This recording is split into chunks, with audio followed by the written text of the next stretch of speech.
तिसऱ्या श्रावण सोमवारी मुक्तेश्वर महादेव मंदिरात सेवाभावी खिचडी वाटप।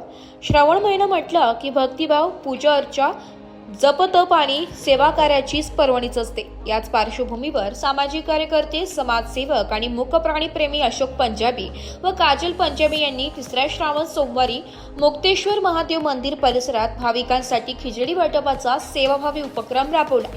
मुक्तेश्वर महादेव हे प्राचीन काळात बांधलेले मंदिर असून येथील महादेवाची पौराणिक महती दूरदूरपर्यंत पसरलेली आहे। श्रावण महिन्यात प्रत्येक सोमवारी येथे हजारो भाविक दर्शनासाठी येत असतात। तिसऱ्या श्रावण सोमवारी सकाळपासूनच मंदिर परिसरात ओंकाराचा गजर, घंटानाद आणि हर हर महादेवाच्या जयघोषाने वातावरण दुमदुमून गेले होते। पावसाळ्यात हिरावाईने नटलेल्या परिसरात भक्तिभावाची आणि आध्यात्मिकतेची अनुभूती सर्वत्र जाणवत होती। अशा भक्तिमय वातावरणात दर्शनासाठी आलेल्या भाविकांच्या सेवा करण्याचा संकल्प अशोक पंजाबी आणि काजल पंजाबी यांनी केला होता। त्यांनी स्वतः मंदिर प्रांगणात उपस्थित राहून प्रसाद रूप खिचडी वाटप केले। दूरवरून आलेल्या अनेक भाविकांनी प्रसाद ग्रहण करून समाधान व्यक्त केले। या उपक्रमात संचालक मंडळाचे ललित पवार, रुपेश परदेशी, सुभाष निकाळजे, रोहित नायडू आणि किरण गांगुर्डे हे विशेष उपस्थित होते। समाजातील सेवाभावी वृत्ती वाढावी, भाविकांना प्रसाद मिळावा आणि श्रावणातील पुण्य संचित व्हावे या उद्देशाने हा उपक्रम पार पडला। नमस्कार, नाशिक लोकशाही न्यूज मध्ये सर्व प्रेक्षकांचे हार्दिक स्वागत। आज आपण संत गाडगे महाराज पुलाजवळील तृणमुक्तेश्वर महाराज या मंदिरात आलेलो आहोत।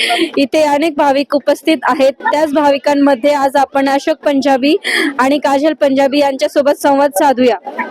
तर आपल्याला काय वाटतं इथे? सालामध्ये पवित्र महिना येणारा श्रावण महिना हा, याच्यामध्ये सर्व हिंदू भाविक उपास ठेवतात महिनाभर।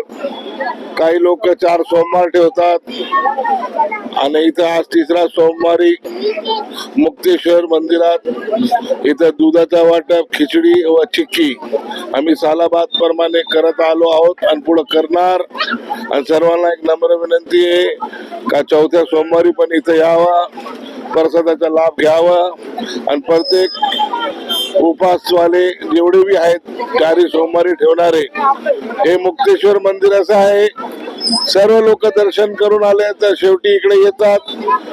हे मुक्तेश्वर मंदिर सर्व ते आपली पीडा, काय कष्ट, जे कधी काय कोणाला माहित नसेल, आपण अनजानेमध्ये काय काम केलेले, पण इथं आल्यावर तो मुक्त होतो। त्यांच्यामुळे यांचं नाव आहे मुक्तेश्वर।